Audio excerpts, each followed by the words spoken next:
సమయము పో సిద్ధపడు మా సంఘమా, సిద్ధలలో నేను సిద్ధముగా చేసుకో, సిద్ధలలో నేను సిద్ధముగా చేసుకో, రారాజు రానయ్యున్నాడు, వేగమే తీసుకెళ్తాడు, రారాజు రానయ్యున్నాడు, వేగమే తీసుకెళ్తాడు, సమయము పోనీయక సిద్ధపడు మా సంఘమా, సమయము పోనీయక సిద్ధపడు మా సంఘమా, కాలం బహు కొంచెమేగా నీకై ప్రభు వేచెనుగా, జాగు చేసనేమో నీకోసమే, కాలం బహు కొంచెమేగా నీకై ప్రభు వేచెనుగా, జాగు చేసనేమో నీకోసమే, సిద్ధమేనా ఇకనైనా సంధింప యేసురాజువే త్వరపడవా, సమయము పోనీయక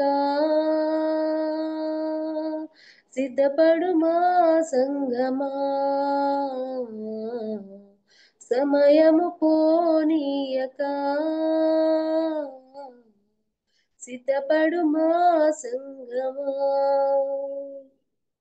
యేసు వచ్చు వేళకై లేచి నీవు ప్రార్థించి పరిశుద్ధముగా నిలిచెదవా, యేసు వచ్చు వేళకై లేచి నీవు ప్రార్థించి పరిశుద్ధముగా నిలిచెదవా, సిద్ధమేనా ఇకనైనా సంధింప యేసురాజుతో త్వరపడమా, సమయము పోనీయక సిద్ధపడు మా సంఘమా, సమయము పోనీయక సిద్ధపడు మా సంఘమా, సిద్ధలలో నేను సిద్ధముగా చేసుకో, సిద్ధలలో నేను సిద్ధముగా చేసుకో, రారాజు రానయ్యున్నాడు, వేగమే తీసుకెళ్తాడు, రారాజు రానయ్యున్నాడు, వేగమే తీసుకెళ్తాడు, సమయము పోనీయక సిద్ధపడు మా సంఘమా, సమయము పోనీయక సిద్ధపడు మా సంఘమా. వందనాలండి. వందనాలంలో చక్కని పాట కదా. రెండవ రాకడ సమీపంగా ఉన్న దినాలలో మనం ఉన్నాం కదా. సమయము నిజమే, వారాలు కాదు కదా, నెలలు, సంవత్సరాలు కూడా ఇంత త్వరగా అయిపోయిందా అనిపించేటట్లు మనకున్నాయి కదా. సమయంను పోనీయక ప్రభు కోసం సిద్ధపడాలని మరొకసారి ప్రభు మనల్ని హెచ్చరించిన విధానాన్ని బట్టి ప్రభుని స్తుతిస్తున్నాం. శాంతికి కూడా వందనాలు తెలియజేస్తున్నాం. ఇప్పుడు మన మధ్యన ఉన్న అక్కగారు, అజయ్ అక్క గారు మనకు దేవుని వాక్యాన్ని అందిస్తారు. మనం అందరం విందాం. వందనాలుకా. వందనాలు. ప్రసన్న మరొకసారి అజయ్ గారిని మనకు పరిచయం చేసింది.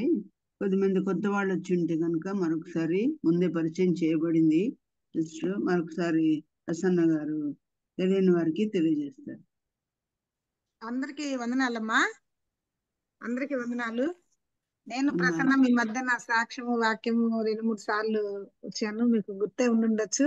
మా పెద్దక్క అజయ్ కుమారి ఒంగోలులో ఉంటారు, ఎస్పీ ఆఫీస్ లో పోలీస్ ట్రైనింగ్ కాలేజీలో అక్క ఉద్యోగం చేస్తూ ఉంటారు. మొదటగా సాక్ష్యం పంచుకున్నారు ఈ మధ్య కాలంలో. ఈ మధ్య తను వాక్యం చెప్పబోతుండగా మనం శ్రద్ధగా ఆలకిద్దాం. అక్క మా పెద్ద అక్క అజయ్ కుమారి. అందరికీ వందనాలమ్మ. ఒంగోలు పాట పాడిన శాంతి కూడా అజయ్ గారి కోడలు. చిన్న కోడలు, మా చిన్న కోడలు. అనంతపూర్లో అందరికీ వందనాలు. గస్వాల్లో ఉన్న ఆ వాళ్ళ అక్క సుదర్శన వాళ్ళ సుదర్శన్ గారి వాళ్ళ చెల్లి శాంతి సుధా. ఓకే అజయ్ గారు అన్నాలమ్మా. అక్క వందనాలు అక్క. ప్రభు నామన చిరు వచ్చిన ప్రియ సహోదరులకు వందనాలు. నాకు ఈ సమయాన్ని ఇచ్చిన కేజీకి మరోసారి వందనాలు. దేవుని మహాకృప చొప్పున నేను ఈ జూమ్ మీటింగ్ లో సాక్ష్యం పంచుకుంటానికి కూడా ప్రభు కృప అనుగ్రహించారు. అందుని బట్టి ప్రభువాన్ని స్తుతిస్తున్నాను. నేను కూడా ఈ క్రిస్మస్ కాలంలో మనం ఉన్నాం కాబట్టి క్రిస్మస్ సందేశాన్ని మళ్ళా ధ్యానం చేయాలని నేను అనుకుంటున్నాను. మన ధ్యానానికి సహాయకరంగా లూకాసు వార్త 1వ అధ్యాయము 26వ వచనం నుంచి 35 వరకు చదువుదాము. నేను చదువుతున్నాను. 6వ నెలలో గబ్రియేలను దేవదూత గలిలయలోని నజరేతను ఊరిలో దావీదు వంశస్థుడైన యేసేబు అనే ఒక పురుషునికి ప్రదానం చేయబడిన కన్యక యొద్దకు దేవుని చేత పంపబడిన. ఆ కన్యక పేరు మరియా. ఆ దూత లోపలికి వచ్చి ఆమెను చూచి, దయాప్రాప్తురాలా, నీకు శుభము, ప్రభువు నీకు తోడై ఉన్నాడని చెప్పాను. ఆమె ఆ మాటకు బహుగా తొందరపడి ఈ శుభవచనం ఏమిటో అని ఆలోచించుకొని చుండగా దూత, మరియా భయపడకుము, దేవుని వలన నీవు కృప పొందితివి. ఇదిగో నీవు గర్భం ధరించి కుమారుని కని ఆయనకు యేసు అని పేరు పెట్టెదరు. ఆయన గొప్పవాడై సర్వోన్నతుడైన కుమారుడు అనబడును. ప్రభు అయిన దేవుడు ఆయన తండ్రి అయిన దావీదు సింహాసనము ఆయనకిచ్చును. ఆయన యాకోబు వంశస్థులను యుగములు ఏలును. ఆయన రాజ్యము అంతము లేనిదై ఉండునని ఆమెతో చెప్పాను. అందుకు మరియా, నేను పురుషుని ఎరుగని దాన్ని, ఇదిలాగు జరిగినని దూతతో అనగా, దూత, పరిశుద్ధాత్మ నీ మీదకి వచ్చును, సర్వోన్నతుడైన శక్తి నిన్ను కమ్ముకొను గనుక పుట్టబోవు శిశువు పరిశుద్ధుడై దేవుని కుమారుడు అనబడును. చిన్న మాట ప్రార్థన చేస్తానండి. నేను కూడా ప్రార్థన చేసుకుందాం. సర్వాధికారి మహాగండ ఇంకా నామానికి స్తోత్రాలు చెల్లిస్తున్నాం తండ్రి. జీవాధిపతి అయిన తండ్రి, మీ పుట్టుక గురించి ప్రపంచం మొత్తం నైనా తండ్రి, అవును తండ్రి, పండుగ జరుగుతుండగానైనా తండ్రి, అందులో ఆర్భాటాలు కాదు కానీ నైనా సర్వాధికారి అయిన తండ్రి, మిమ్మల్ని స్థితించే వారంగా ప్రతి ఒక్కళ్ళు మేము ముందులాగిన మీ కృపలో మరి ప్రభు నైనా సహాయాన్ని అనుగ్రహించండి తండ్రి. మీ జీవాక్యాన్ని ధ్యానం చేసుకుంటూ ఉంటుండగానైనా మాకు ఉపయోగకరంగా మీరే మాతో మాట్లాడవలసిందిగా వేడుకొంచి మీ కృపాహస్తాలు కప్పచెప్పుకుంటూ పరిశుద్ధ మహాగండైన యేసుక్రీస్తు ప్రభు వారి పరిశుద్ధ నామమున స్తోత్ర వందనాలు చెల్లించి ప్రార్థిస్తున్నాం తండ్రి. ఆమేన్.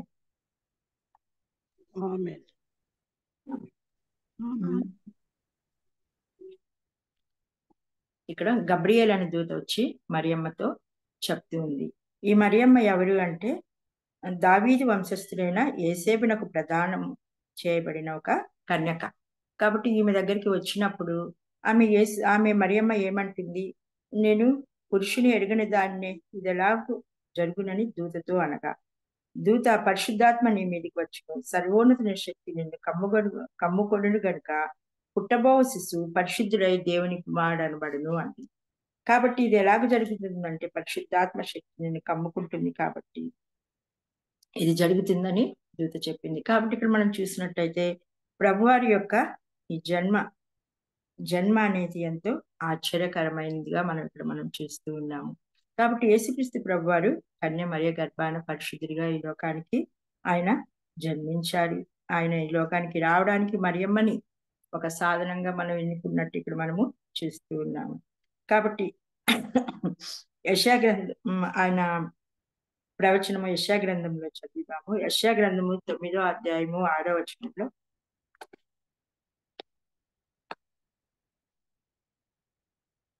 ఏలయనగా మనకు శిశువు పుట్టెను, మనకు కుమారుడు అనుగ్రహింపబడును, ఆయన భుజం మీద రాజ్యభారం ఉండును, ఆశ్చర్యకరుడు, ఆలోచనకర్త, బలవంతుడైన దేవుడు, నిత్యుడగు తండ్రి, సమాధానకర్త అధిపతి అని అతనికి పేరు పెట్టబడును.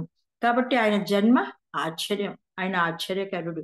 కాబట్టి ఈ లోకానికి రావడం ద్వారానే ప్రభువారు ఏ విధంగా వచ్చారంటే ఆయన ఇది ఎలాగూ జరుగుతుందని ప్రపంచం మొత్తం ఆశ్చర్యపడే విధంగా ఆశ్చర్యకరుడుగా ఈ లోకానికి ప్రభువారు కన్య గర్భాన ఈ లోకానికి వచ్చినట్టు ధర్మశాస్త్రంలో మనం చూస్తూ ఉన్నాము.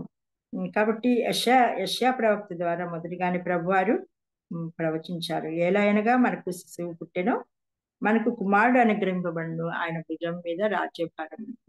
కాబట్టి ప్రభువారు మనకి మన రక్షణ కొరకు ఈ లోకానికి అనుగ్రహింపబడినట్టు, లేఖనాలను నెరవేరినట్టు ఇక్కడ కన్య మరియ గర్భాన ప్రభువారు ఈ లోకానికి జన్మిస్తారని ఇక్కడ దూత చెప్పినట్టు మనము ధర్మశాస్త్ర గ్రంథంలో మనం చూస్తూ ఉన్నాము. 26వ వచనం కూడా చదువుకున్నాము. మరియు నీ బంధువురాలు ఎలిజబెత్ కూడా తన వృద్ధాప్యమందు వాని గర్భం ధరించి ఉన్నది. గొడ్రాలనబడిన ఆమెకి 6వ మాసం. దేవుడు చెప్పిన ఏ మాట నిరంతరం కానేరదని ఆమెతో చెప్పింది. అందుకు మరియా, ఇదిగో ప్రభు దాసురాలను, ఈ మాట చెప్పున నాకు జరుగును గాక అని. కాబట్టి ప్రభు చెప్పిన ఏ మాట అయినా కూడా నిరంతరం కానేరదని చెప్పింది. ఇప్పుడు మనం చూసినట్లయితే ఇక్కడ యెషయా ప్రవక్త ప్రవచించినట్టు ఇక్కడ ఆ ప్రవచనాన్ని ఇక్కడ మనము చూస్తూ ఉన్నాము. మనకు శిశువు పుట్టెను, మనకు కుమారుడు అనుగ్రహింపబడింది. కాబట్టి నీ మాట చెప్పున ఎలిజబెత్ కూడా 6వ మాసము అని ఇక్కడ దేవుడు చెప్పినట్టు ఇక్కడ మనం చూస్తాము. అలాగే 39వ వచనం చూసినట్టయితే, ఆ దినమందు మరియ లేచి యూదా ప్రదేశంలోని కొండ సీమలోనున్న ఒక ఊరికి త్వరగా వెళ్లి జకరియా ఇంటిలో ప్రవేశించి ఎలిజబెత్ కు వందనం చేసిన. ఎలిజబెత్ మరియ యొక్క వందన వచనం వినగానే ఆమె గర్భంలో శిశువు గంతులు వేసింది. అంతటి ఎలిజబెత్ పరిశుద్ధాత్మతో నిండినదే బిగ్గరగా ఇట్లను, స్త్రీలలో నీవు ఆశీర్వదింపబడిన దానము, నీ గర్భఫలము ఆశీర్వదింపబడును. నా ప్రభు తల్లి నా యొద్దకు వచ్చుటకు నాకేలాగు ప్రార్థించును. ఇదిగో నీ శుభవచనం నా చేను పడగానే నా గర్భఫలము గంతులు వేస్తుంది. ఇక్కడ చూసినట్టయితే 39వ వచనం నుంచి మనం 1వ అధ్యాయం 39వ వచనంలో లూకా సువార్తలో ఇక్కడ మనం చదువుకున్న భాగంలో ఇక్కడ ఎలిజబెత్ ఏం చేస్తుంది, మరియమ్మని చూసి, ఆ స్త్రీలలో నీవు ఆశీర్వదింపబడిన వాడు, నీ గర్భఫలము ఆశీర్వదింపబడదు, నా ప్రభు తల్లి నా ఎద్దకు వచ్చుటకు నాకేలాగు ప్రార్థించను అంటుంది. కాబట్టి ఇక్కడ ఏమంటుంది, పరిశుద్ధాత్మ ద్వారా ఎలిజబెత్ కి తెలియబడింది ఆ గర్భంలో ఉన్న శిశువు ప్రభువారని. నా ప్రభు తల్లి, అక్కడే ఎలిజబెత్ ఏమంటుంది, నా ప్రభు తల్లి నా ఎద్దకు వచ్చుటకు ఎలాగూ ప్రార్థించును అంటుంది. ఇక్కడ మనం 40 లూకా సువార్త 2వ అధ్యాయము 46వ వచనం చూసినట్టయితే, అప్పుడు మరియ ఇట్లా, నా ప్రాణము ప్రభువును ఘనపరచుచున్నది, ఆయన తన దాసురాలి దీనస్థితిని కటాక్షించును. నా ఆత్మ నా రక్షకుడైన దేవుని యందు ఆనందించును. సర్వశక్తిమంతుడు నాకు గొప్ప కార్యములు చేసిన గనుక ఇది మొదలుకొని అన్ని ధర్ముల వారు నన్ను ధన్యురాలని అందిరు. ఇక్కడ మనం చూసినట్టయితే మరియమ్మ ఏమంటుంది, నా ఆత్మ నా రక్షకుడైన దేవుని యందు ఆనందించను అంటుంది. కాబట్టి ఇక్కడ ప్రభువుని మరియమ్మ ఏమంటుంది, రక్షకునిగా గుర్తించినట్టు ఇక్కడ మనము చూస్తూ ఉన్నాము. నా రక్షకుడైన దేవుని యందు ఆనందించును, సర్వశక్తిమంతుడు నాకు గొప్ప కార్యం చేస్తును కనుక ఇది మొదలుకొని అన్ని తరముల వారు నన్ను ధన్యురాలు అంటారు అంటుంది. కాబట్టి ఇక్కడ మరియమ్మ ధన్యురాలు. అయితే ఇక్కడ మనము చాలా చోట్ల చూసినట్టయితే మరియమ్మని లోకంలో కొంతమంది ఏం చేస్తూ ఉంటారంటే ఆమెని ఆరాధిస్తూ ఉంటారు, పూజ చేస్తూ ఉంటారు. ఆమె తల్లి అని ఆమెకి మందిరాలు కూడా కట్టి మనం చూస్తుంటాము, ఆమెని ఆరాధిస్తూ ఉంటారు. కానీ ఆమె ఎవరు, ఒక ప్రభువారి చేత చేయబడిన ఒక మానవరాలు, ప్రభువారు ఏర్పరచుకున్న ఒక సాధనం. నన్ను ధన్యురాలు, మరియమ్మే సాక్ష్యం చెప్తుంది ఇక్కడ, నన్ను ధన్యురాలు అంటారు అనేసి. ఇంకా ఏమంటుంది, నా రక్షకుని యందు నా ప్రాణము ప్రభువుని కనపరచుచున్నది, ఆయన తన దాసురాలి దీనస్థితిని కటాక్షించును అంటుంది. ఆ తల్లి ఏమనుకుంటుంది, దాసురాలు అంటుంది. కడుపులో ఉన్న బిడ్డకి ఆయన తన దాసురాలి దీనస్థితిని కటాక్షించును, నా ఆత్మ నా రక్షకుడైన దేవుని యందు ఆనందించును, సర్వశక్తిమంతుడు నాకు గొప్ప కార్యములు చేసిను. ఆయన నామము పరిశుద్ధము. ఆయన భయపడు వారికి ఆయన కనికరములు తరతరములకు ఉండును. కాబట్టి ఆయన ఇక్కడ మరియమ్మను చూసినట్టయితే ప్రభువాన్ని ఆయన రక్షకుడిగా స్తుతిస్తుంది. ఆయన సర్వశక్తిమంతుడు, గొప్ప కార్యాలు చేసే తండ్రిగా స్తుతిస్తుంది. ఆయన నామము పరిశుద్ధమైన నామాన్ని మరియమ్మ స్తుతిస్తూ ఉంటుంది. ఇక్కడ మనం చూసినట్టయితే మొదటిగా ప్రభువాన్ని స్తుతించింది ఎవరు అంటే తల్లి అయిన మరియా. గర్భంలో ఉన్నప్పుడే ప్రభువాన్ని స్తుతించినట్టు ఇక్కడ మనము చూస్తూ ఉన్నాము. అలా నన్ను ధన్యురాలు అంటున్నాం. కాబట్టి ఇక్కడ మనము మరియమ్మ ఎవరంటే ఆమె ఏం చెప్పుకుంటుంది, నన్ను అందరూ ధన్యురాలు అంటారు అని చెప్పుకుంటుంది. అయితే ప్రభువారు ఈ లోకంలో ఉన్నప్పుడు మనకి 9 ధన్యతల గురించి ప్రభువారు కూడా చెప్పారు. మత్తయి సువార్త 5వ అధ్యాయము 3వ వచనం చూసినట్టయితే 5వ అధ్యాయము మొదటి నుంచి చదువుతాను. 5వ అధ్యాయము 1 నుంచి 11వ వచనం వరకు చదువుతాను. ఆయన ఆ జన సమూహంలను చూచి కొండ ఎక్కి కూర్చుండగా ఆయన శిష్యుడు ఆయన వద్దకు వచ్చి అప్పుడు ఆయన నోరు తెరిచి ఇలాగ బోధింపసాగెను. ఆత్మ విషయమై దీనులైన వారు ధన్యులు, పరలోక రాజ్యం వారికి. దుఃఖపడేవారు ధన్యులు, వారు ఓదార్చబడు. సాత్వికులు ధన్యులు, వారి భూలోకంను స్వతంత్రించుకొందురు. నీతి కొరకు ఆకలి తప్పులు గలవారు ధన్యులు, వారి తృప్తిపరచబడుదురు. కనికరం గలవారు ధన్యులు, వారు కనికరం పొందుదురు. హృదయ శుద్ధి గలవారు ధన్యులు, వారు దేవుని చూచెదురు. సమాధాన పరచువారు ధన్యులు, వారు దేవుని కుమారులు అనబడుదురు. నీతి నిమిత్తము హింసింపబడేవారు ధన్యులు, పరలోక రాజ్యము వారికి. నా నిమిత్తము జనులు మిమ్మల్ని నిందించి హింసించి మీ మీద అబద్ధముగా చెడ్డ మాటలెల్లా పలికినప్పుడల్లా మీరు ధన్యులు, సంతోషించి ఆనందించుడి, పరలోకమందు మీ ఫలము అధికమగును. కాబట్టి ఇక్కడ మనం చూసినట్టయితే ప్రభువారు ఇక్కడ ధన్యతల గురించి మనం చెప్తూ ఉన్నారు. సాత్వికులు ధన్యులు, వారి భూలోకంను స్వతంత్రించుకుందరు అంటున్నారు. కాబట్టి ప్రభువారు ఈ లోకానికి దేనిగా వచ్చారు? ఆయన సాత్వికుడుగా ఈ లోకానికి వచ్చినట్టు మనము గ్రంథంలో చూస్తాము. కాబట్టి మత్తయి సువార్త 11వ అధ్యాయము 11:28 చూసినట్టయితే ఆయన పిలిచిన పిలుపు ప్రజలందరికీ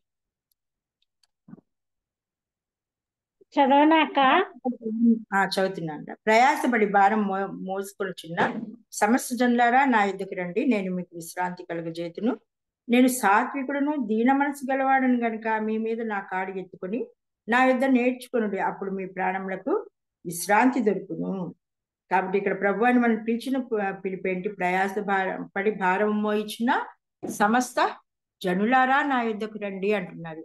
కాబట్టి ఆయన ఎవరు? ఫలానా సంఘంలో వాళ్ళు, ప్రభుని నమ్ముకున్న వాళ్ళు నా యుద్ధకు రండి, ఫలానా వంశం వాళ్ళు నా యుద్ధకు రండి, లేకుంటే ఫలానా వాళ్ళు ఏదో కన్వర్ట్ అయిన వాళ్ళు నా దగ్గరికి రండి, ఎన్నో అంటూ ఉంటారు కదా ప్రభుని నమ్మిన వారిని నా యుద్ధ రండి అంటం లేదు ప్రభు. ఆయన పిలిచిన పిలిపేంటి? ప్రయాసపడి భారం మోయించిన సమస్త జనులారా నా యుద్ధకు రండి ఆయన పిలుస్తూ ఉన్నారు. కాబట్టి మనమైతే ఎంతో ఈ లోకంలో మనకి ఎంతో ప్రయాస, ఎక్కడ చూసినా కూడా మనం పుట్టినప్పటి నుంచి తల్లి బిడ్డను కంటం ప్రయాసగా కంటుంది. బిడ్డలు పెరిగేటప్పుడు ప్రయాస కదా, స్టడీస్ గురించి, ఉద్యోగాల గురించి, కుటుంబాల గురించి, లోకంలో ఎక్కడ చూసినా కూడా ఎంతో ప్రయాస ఉంది. కానీ ప్రభువారు పిలిచిన పిలిపేంటి? మనకు విశ్రాంతి కలుగజేయడానికి.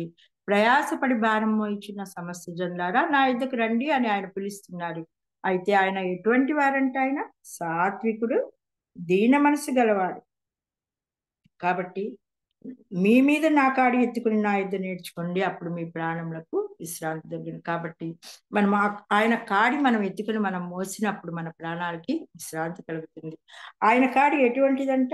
చాలా నా కాడి ఎత్తుకొని ఏలైనగా నా కాడి సులువుగాను నా భారం తేలికగాను ఉన్నవి. కాబట్టి మన భారాన్ని ప్రభువారు మోస్తానంటున్నారు. ఆయన పిలిచిన పిలిపే సమస్త జనులారా ప్రయాస ఆయన. ఎందుకంటే ఆయన అందరినీ కూడా సృష్టించాడు కాబట్టి ఆయన అందరినీ కూడా ఏం చేస్తున్నాడంటే సమస్త జనులారా నా యుద్ధకు రండి అని ఆయన పిలుస్తున్నాడు. కాబట్టి సాత్వికులు ధన్యులు, వారు భూలోకమును స్వతంత్రించుకుంటారు. కాబట్టి ప్రభువారు సాత్వికుడుగా ఈ లోకానికి వచ్చారు, అలాగే ఆయన భూలోకాన్ని కూడా స్వతంత్రించుకున్నారు. ఆయనే సృష్టిని చేశారు కదా, ఆయనే సర్వ సృష్టికర్త అయిన ప్రభువారే భూలోకానికి వచ్చి స్వతంత్రించుకున్నట్టు మనం చేస్తూ అలాగే మనము 9వ వచనం చూసినట్టయితే సమాధానపరచువారు ధన్యులు, వారు దేవుని కుమారులు అనబడుదురంట. ఎంత బిరుదుందో చూడండి, దేవుని కుమారులు. కాబట్టి సమాధాన పరిచేవారిగా బిడ్డలందరూ కూడా సమాధానాన్ని వెతికేవారిగా, సమాధాన పరిచేవారిగా ఉండాలని ప్రభువారు కోరుకుంటున్నారు. 11వ వచనం చూసినట్టయితే నా నిమిత్తం జనులు మిమ్మల్ని నిందించి హింసించి మీ మీద అబద్ధంగా చెడ్డ మాటలెల్లా పలికినప్పుడల్లా మీరు ధన్యులు, సంతోషించి ఆనందించుడి, పరలోకమందు మీ ఫలము అధికమగును అంటున్నారు. కాబట్టి నా నిమిత్తం జనులు మిమ్మల్ని హింసించి మీ మీద అబద్ధంగా చెడ్డ మాట పలుకున్నప్పుడల్లా మీరు ధన్యులు అంటున్నారు. కాబట్టి మనము సంతోషించే వారిగా ఉండాలి. నేను ఒక చిన్న మాట మా అత్తగారి నేను చెప్దాం అనుకుంటున్నాను. నాకు జరిగిన ఇన్సిడెంట్, మా మరిది గారు, మాది హైదరాబాద్ లో మేము ఉంటాము. మా మరిది గారి దగ్గరికి ఒక స్థలం విషయమై అడగడానికి పిల్లలు నేను వెళ్ళాము. అప్పుడు పిల్లలతో అంటున్నారు కదా, భర్త చనిపోగానే ఒక నెలలో పిల్లల్ని తీసుకొని వెళ్ళిపోయింది, మతం మార్చేసింది అని మాట్లాడారు మా మరిది గారు. అంటే వాళ్ళు హిందూ బ్యాక్గ్రౌండ్ వాళ్ళది. అయితే మాట్లాడినప్పుడు అప్పుడు నాకు కొంచెం బాధగా, ఒక మనిషిగా నాకు బాధ అనిపించగా ప్రభువారు ఇక్కడ చెప్తున్న మాట ఏంటి, నా నిమిత్తం జనులు మిమ్మల్ని నిందించి హింసించి మీ మీద అబద్ధంగా చెడ్డ మాటలల్లా పలికినప్పుడల్లా మీరు ధన్యులు, సంతోషించి ఆనందించుడు, పరలోకమందు మీ ఫలము అధికమగును. కాబట్టి అందుని బట్టి నేను కూడా, వాక్యాన్ని బట్టి నేను కూడా ఎంతో ఆదరణ పొందాను. కాబట్టి ఎవరైనా మనల్ని హింసించి ఆయన నిమిత్తం మనల్ని దూషించినప్పుడు మనం ఆనందించేవారిగా ఉండాలి. ఎందుకంటే ఆయన నామాన్ని బట్టి మనం దూషింపబడినప్పుడు పరలోక రాజ్యం ప్రభువారు మనకి ఏమి ఇస్తానంటున్నారు, ఫలం ఇస్తానంటున్నారు. కాబట్టి ఇక్కడ మనం చూసినట్టయితే 9 ధన్యతలు ప్రభువారు మనకి అనుగ్రహించారు. కాబట్టి ఇక్కడ మనం చూసినట్టయితే మరియమ్మని ఏమంటున్నారు, ధన్యురాలు అంటున్నారు. అంతేగాని ఆమె విజాడురాలు ఆమె కాదు. కాబట్టి లోకమంతా ఏం చేస్తుందంటే, లోకంలో కొంతమంది మరియమ్మని పూజిస్తున్నారు, కానీ అది విగ్రహారాధన. కాబట్టి మనుషులు ఎవ్వరు కూడా ఈ లోకంలో, ఈ సృష్టిలో ఏది కూడా దేన్ని కూడా ప్రభువారు పూజించొద్దు అంటున్నారు. అన్ని ఆయన సృష్టే. కాబట్టి ప్రభువారిని మాత్రమే మనం ఘనపరిచి మహింపరిచే వారిగా మనం ఉండాలని ప్రభువారు కోరుకుంటున్నారు. అలాగే మనం లూకాసు వార్త 2వ అధ్యాయం 26. లూకాసు వార్త 1వ అధ్యాయము 26, 27 చదువుకుందాము. ఇక్కడ చూసినట్టయితే 6వ నెలలో గబ్రియేలును దేవదూత గలిలయలోని నజరేతను ఊరిలో దావీదు వంశస్థుడైన యేసేబు ఒక పురుషునికి ప్రదానము చేయబడిన కన్యక యొద్దకు దేవుని చేత పంపబడిన. కాబట్టి ఇక్కడ గబ్రియేలు దేవదూత ఎవరి దగ్గరికి పంపించబడిందంట, దావీదు వంశస్థుడైన యేసేబు ఒక పురుషునికి ప్రదానము చేయబడిన కన్యక యొద్దకు పంపించబడింది. కాబట్టి ఇక్కడ మనం చూసినట్టయితే అందరూ ఏం చేస్తుంటారు, మరియమ్మ కుమారుడు అని చాలా మంది పూజిస్తూ ఉంటారు. కానీ ఇక్కడ మనం చూసినట్టయితే ప్రభువారు ఇక్కడ దావీదు వంశస్థుడైన యేసేబు ఒక పురుషునికి ప్రదానము చేయబడిన కన్యక అంటున్నారు. కాబట్టి ఇక్కడ ప్రభువారు ఇక్కడ యేసేబుని ఇక్కడ స్పెసిఫిక్ గా ఇక్కడ పలకరిస్తున్నట్టు మనం చూస్తూ ఉన్నాము. కాబట్టి భర్తలకి మొదటి స్థానాన్ని భార్యల కంటే కూడా భర్తల్ని గౌరవించే వారిగా ఉండాలని ప్రభువారు హెచ్చరిస్తూ ఉన్నారు. కాబట్టి ఇక్కడ ఏమని పలికిస్తున్న, దావీదు వంశస్థులైన యేసేబు ఒక పురుషునికి ప్రదానం చేయబడిన కన్యక అని మరియా అంటున్నారు. కానీ ఒక మరియ గర్భాన జన్మిస్తారని ఇక్కడ పరిశుద్ధాత్మ దేవుడు రాయించలేదు. యేసేబునకు ప్రదానం చేయబడిన ఆ యేసేబు ఎటువంటి వాడంట, ఆయన మత్తయి సువార్త 1వ అధ్యాయము 19వ వచనం చూసినట్టయితే,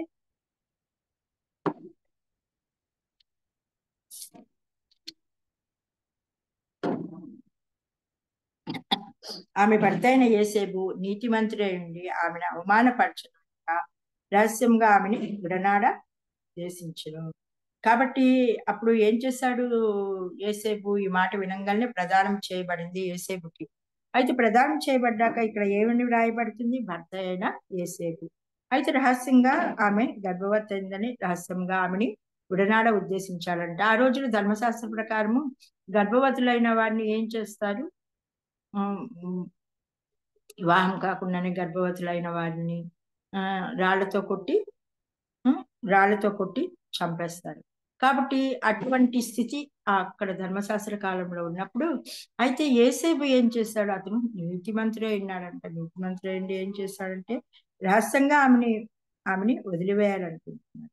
అలాగే 20వ వచనం చూసినట్టయితే మత్తయి సువార్త 1వ అధ్యాయం 20వ వచనం, అతడు ఈ సంగతుల గురించి ఆలోచించుకొనుచుండగా ఇదిగో ప్రభుదూత స్వప్నమందు అతనికి ప్రత్యక్షమై, దావీదు కుమారుడైన యేసేపు, నీ భార్య అయిన మరియను చేర్చుకొనుటకు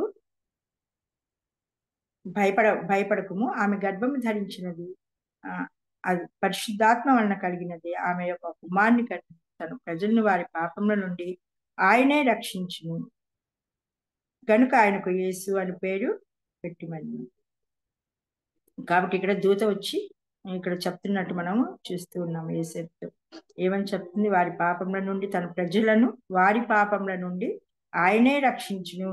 కాబట్టి ఆయన ఇక్కడ ఏమని చెప్తుంది? తన ప్రజలను, ఎవరైతే తనల్ని నమ్ముకొని ఉంటారో వారిని, ఎవరైతే తన యొద్దకు వస్తారో వారిని ఆయనే రక్షించును గనుక ఆయనకి యేసు అని పేరు పెట్టమని. అలాగే మనం 22వ వచనం చూసినట్టయితే, ఇదిగో కన్యక గర్భవతి కుమారుని కన్ను, ఆయనకు ఇమ్మానుయేల్ అని పేరు పెట్టిందని ప్రభువు తన ప్రవక్త ద్వారా పలికిన మాట నెరవేరినట్టు ఇదంతయు జరిగెను. కాబట్టి ఇదంతా ఎక్కడ జరిగిందంటే మనం చూసినట్టయితే యెషయా ప్రవక్త ద్వారా ప్రవచింపజేసినట్టు 7వ అధ్యాయం 15వ వచనంలో ఏవని ప్రవచించారు? కన్యక గర్భవతి కుమారుని కన్ను అని ఏవైతే ప్రవచనాలు అయితే ప్రవచింపబడ్డాయో అదంతా ఇక్కడ నెరవేరినట్టు మనం చూస్తూ ఉన్నాము. అలాగే మనము మగవారికి అంటే భర్తలకి ఎంతో ప్రాధాన్యత ఇచ్చినట్టు మనం ధర్మశాస్త్ర గ్రంథంలో మనం చూస్తూ ఉన్నాము. అలాగే మత్తయి సువార్త 1వ అధ్యాయం 5వ వచనంలో చూసినట్టయితే, నయస్సును సల్మానుని కన్ను, సల్మాను రాహాబు నందు బోయజుని కన్ను, బోయాజు రూతునందు ఓబేదును కన్ను. ఇక్కడ మనం చూసినట్టయితే వాళ్ళని రాహాబు నందు బోయజుని కన్ను అనొచ్చు, కానీ సల్మాన్ ఫస్ట్ ఏమని పలకరిస్తున్నాడు? భర్తను పలకరిస్తున్నాడు. సల్మాను రాహాబు నందు బోయజుని కన్ను, బోయజు రూతునందు ఓబేదుని కన్ను. ఇక్కడ రూతు చూసినట్టయితే మనము ఒక గ్రంథాన్నే ప్రభువారు రాయడానికి రూతు గ్రంథం ప్రభువారు ఇష్టపడ్డారు. కానీ ఇక్కడ తరాల దగ్గర ఇక్కడ పలకరించేటప్పుడు ఇక్కడ తరముల గురించి రాయించారు కదా ధర్మశాస్త్ర గ్రంథంలో. బోయజు రూతునందు ఓబేదును కన్ను. అలాగే మనము ఇక్కడ మనం చూసినట్టయితే అక్కడే మత్తయి సువార్త 1వ అధ్యాయం 16వ వచనం చూసినట్టయితే, యాకోబు మరియ భర్త అయిన యేసేబుని కనెను, ఆమె యందు క్రీస్తు అనబడిన యేసు పుట్టెను. కాబట్టి భర్త అయిన యాకోబు మరియ భర్త అయిన యేసేబుని కనెను. కాబట్టి ఆమె యందు క్రీస్తు అనబడిన క్రీస్తు పుట్టిన. కాబట్టి ఇక్కడ అంత పైనంతా మనం చూసినట్టు సల్మాను రాహాబునందు బోయజును కన్ను, తర్వాత బోయజు రూతునందు ఓబేదును కన్నా. ఇక్కడైతే మనం కింద చూసినట్టయితే 16వ వచనంలో ఆమె యందు క్రీస్తు అనబడిన మరియ భర్త అయిన యేసేబుని కన్ను, కానీ ఆమె యందు క్రీస్తు అనబడిన యేసు పుట్టింది. కాబట్టి ఇక్కడ యేసేబు నందు పైనంతా బోయజు నందు సల్మాన్ నందు అని మనం చూస్తున్నాం, కానీ క్రింద అయితే ఆమె యందు. కానీ ఇక్కడ పరిశుద్ధాత్మ దేవుడు మరియ యందు క్రీస్తు పుట్టాడు, కన్య మరియ అని ఇక్కడ రాయించి పెట్టారు. కానీ అక్కడ యేసేబుని కూడా ఇక్కడ పలకరించినట్టు మనము చూస్తూ ఉన్నాము. కాబట్టి ధర్మశాస్త్ర గ్రంథంలో మనం చూసినట్టయితే ఇక్కడ భర్తల గురించి కాబట్టి దేవుడు ఎంతో స్పెసిఫిక్ గా మనం చెప్పినట్టు చూస్తాం. కాబట్టి సంఘము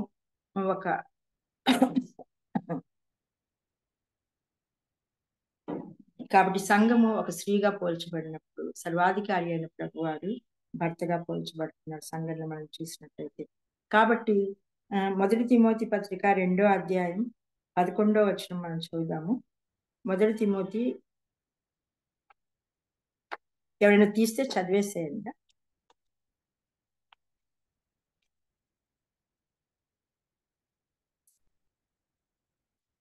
మొదటి తిమోతి 2వ అధ్యాయము 11వ వచనంలో, స్త్రీలు మౌనంగా ఉండి సంపూర్ణ విధేయత నేర్చుకున్న వాళ్ళను, స్త్రీ మౌనంగా ఉండవలసినదే గాని ఉపదేశించుటకైను పురుషుల మీద అధికారం చేయటకన్నా ఆమెకు సెలవు ఇవ్వలేదు.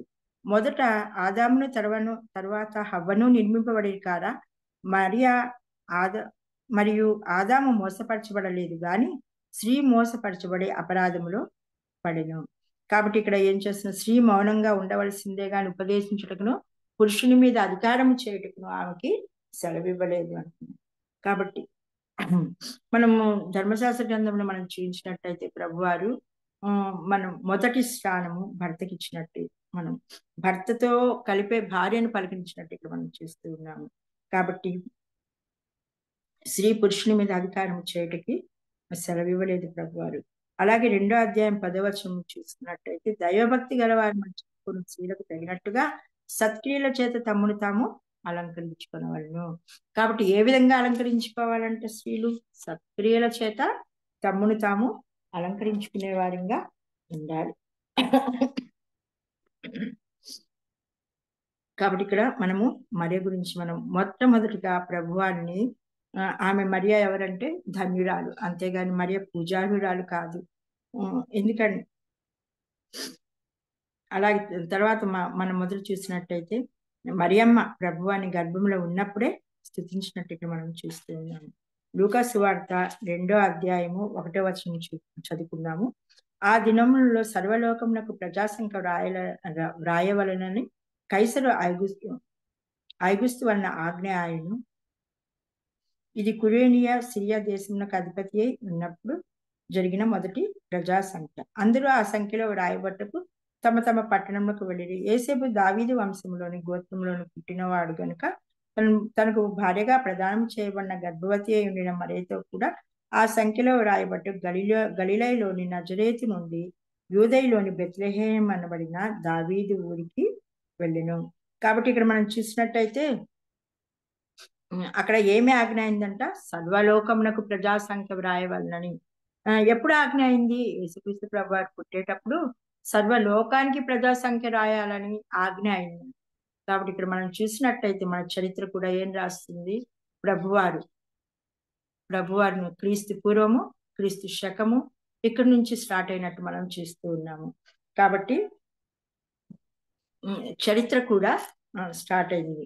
కాబట్టి ఇది మనం చూసినట్టయితే ఇది ఇక్కడ మనకి జరుగుతున్న పరిస్థితి కూడా, ఎప్పుడైతే ప్రభువారు పుట్టారో అప్పుడు ప్రజాసంఖ్య అక్కడ రాయబడిందంట.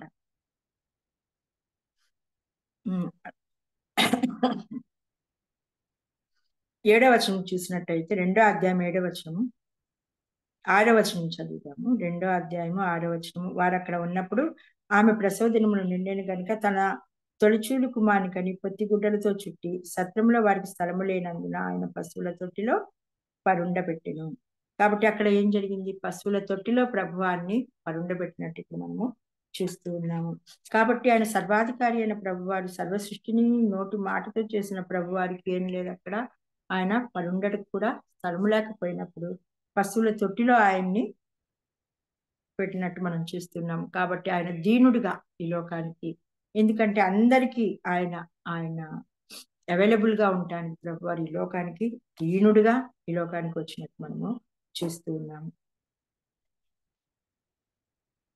2వ అధ్యాయము 8వ వచనంలో చూసినట్టయితే ఆ దేశంలో కొందరు గొర్రెల కాపరి పొలంలో ఉండి రాత్రి వేళ తమ మందలను కాచుకుని చుండగా ప్రభుదూత వారి యొద్దకు వచ్చి నిలిచెను. ప్రభు మహిమ వారి చుట్టూ ప్రకాశించినందున వారు మిక్కిలి భయపడి అయితే ఆ దూత భయపడుకుడి, ఇదిగో ప్రజలందరికీ కలగబో మహా సంతోషకరమైన సువార్తమాను నేడు మీకు తెలియజేయుచున్నాను, దావీదు పట్టణమందు నేడు రక్షకుడు మీ కొరకు పుట్టియున్నాడు, ఈయన ప్రభు అయిన క్రీస్తు. కాబట్టి ఆ దేశంలో కొందరు గొర్రెల కాపర్లప్పుడు ప్రభువాడు పుట్టినప్పుడు అక్కడ కాచుకుంటున్నప్పుడు దేవదూత వారి దగ్గరికి వెళ్ళిపోయి ఏం చెప్తుంది, ఇదిగో ప్రజలందరికీ కలగబోవు మహా సంతోషకరమైన సువార్తమానం. ఈ క్రిస్మస్ అంటే ఏంటి? క్రిస్మస్ అంటే అందరూ ఏమంటూ ఉంటారంటే అన్నిలు ప్రేయర్కి వెళ్ళే వాళ్ళకి ఏం చెప్తారు, హ్యాపీ క్రిస్మస్ అని చెప్తారు. కానీ ఇక్కడ ధర్మశాస్త్రం ఏం చెప్తుంది, ప్రజలందరికీ కలగబోవు మహా సంతోషకరమైన సువర్తమానము క్రిస్మస్ అంటే. కాబట్టి దావీదు పట్టణంలో నేడు రక్షకుడు మీ కొరకు పుట్టి ఉన్నాడు, ఈయన ప్రభు అయిన క్రీస్తు. కాబట్టి దూత ఏం ప్రకటిస్తుంది, మీ కొరకు దావీదు పట్టణంలో రక్షకుడు మీ కొరకు పుట్టి ఉన్నాడు ఈయన ప్రభు అయిన క్రీస్తు అని దూతలకి చెప్తూ ఉంది. అలాగే మనం 2వ అధ్యాయం 14వ వచనం చూసినట్టయితే దూతలు ప్రభువాన్ని స్తుతిస్తున్నాడు. సర్వోన్నతమైన స్థలంలో దేవునికి మహిమయు ఆయనకి ఇష్టలైన మనుషులకు భూమి మీద సమాధానం కలుగును గాక అని దేవునికి స్తోత్రం చేయుచుండిరి. కాబట్టి దూతలు ఏం చేస్తున్నారు? దేవునికి స్తోత్రం చేస్తున్నట్టు ఇక్కడ మనం చూస్తూ ఉన్నాము. సర్వోన్నతమైన స్థలంలో ఆయనకి మహిమ. ఇక్కడ పైన అయితే ప్రజలందరికీ కలగబోవు మహారక్షణ సువార్తమానము అని దూతలు ప్రకటించినట్టు ఇక్కడ మనం చూస్తున్నాము. అయితే ఇక్కడైతే తనకిష్టులైన మనుషులకు భూమి మీద సమాధానము, ఎవరైతే తనకిష్టులుగా ఉంటారో, ఎవరైతే ప్రభువాన్ని నమ్ముకుంటారో వాళ్ళకి సమాధానము అని ఇక్కడ దూతలు ప్రకటిస్తూ దేవునికి స్తోత్రం చేస్తున్నారు. మొదటిగా అయితే ప్రభువాన్ని స్తుతించింది తల్లి అయిన మరియ. గర్భంలోనే ఉన్నప్పుడు నా రక్షకుడైన దేవుని యందు నా ప్రాణము ఆనందించుచున్నది, నా ఆత్మ నా రక్షకుడైన దేవుని యందు ఆనందించుచున్నదని మరియా దేవుని స్తుతిస్తుంది. అలాగే ఇక్కడ దేవదూతలు ప్రభువాన్ని స్తుతిస్తూ ఉన్నారు. 2వ అధ్యాయము 13వ వచనంలో చూసినట్టయితే వెంటనే పరలోక సైన్య సమూహము ఆ దూతతో కూడా ఉండి, దూతలే కాదంట, ఇంకా దూతే కాకుండా ఇంకా ఎవరంట, పరలోక సైన్య సమూహం అంతా అప్పుడు ప్రభువారి ఈ లోకానికి వచ్చినప్పుడు పుట్టినప్పుడు స్తుతిస్తూ ఉన్నారు. కాబట్టి దూతలు కూడా ప్రభువాన్ని స్తుతిస్తున్నారు. అయితే ఈ రోజుల్లో ఆ రోజుల్లో సర్వ సైన్యము పరలోక సర్వ సైన్యము దూతలు ప్రభువాన్ని స్తుతించారు. కానీ ఈ రోజుల్లో మనము స్తుతించడానికి ప్రభువారు మనకి కృప అనుగ్రహించారు. అందుని బట్టి మనం ప్రభువాన్ని ఎల్లవేళగా ఆయన ఘనపరిచి స్తుతించే వారిగా మనం ఉండాలి. ఆ విధంగా మనం హెచ్చరింపబడుతూ ఉన్నాము. అలాగే గొర్రెల కాపరిని మనం చూసినట్టయితే 2వ అధ్యాయము 20వ వచనం చదువుదాం. అంతటా ఆ గొర్రెల కాపరులు తమతో చెప్పబడినట్టు తాము విన్న వాటిని కన్న వాటిని గూర్చి దేవుని మహిమపరచు స్తోత్రము చేయుచు తిరిగి వెళ్ళిరి. కాబట్టి అప్పుడు ఇంకా ఎవరు చెల్లించారంటూ ప్రభువాన్ని ఎవరిని స్తుతించారు? గొర్రెల కాపర్లు కూడా ప్రభువాన్ని స్తుతించినట్టు మనము చూస్తూ ఉన్నాము. ఎప్పుడు స్తుతించారు వీళ్ళు అంటే ప్రభువారి పుట్టంగల్ని దేవుని దూతలు పరలోక సైన్య సమూహము ప్రభువాన్ని స్తుతించింది. అదే సమయమున దేవదూతలు దేవుని స్తుతించారు. గొర్రెలు కూడా వాళ్ళ మాటలు వినేసి కాబట్టి అక్కడికి వెళ్ళి దేవుణ్ణి స్తుతించినట్టు ఇక్కడ మనము చూస్తూ ఉన్నాము.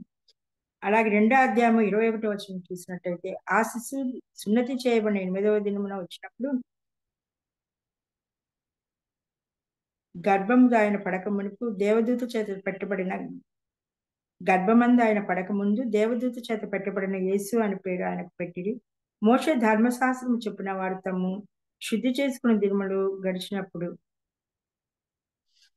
ప్రతి తొలిచూలు మగపిల్ల ప్రభువుని ప్రతిష్ఠ చేయబడినని ప్రభువు ధర్మశాస్త్రం అందు వ్రాయబడినట్టు ఆయనను ప్రభువును ప్రతిష్ఠించుకును ప్రభు ధర్మశాస్త్రం అందు చెప్పబడినట్లు అక్కడికి వచ్చినట్టు మనం చూస్తున్నాం.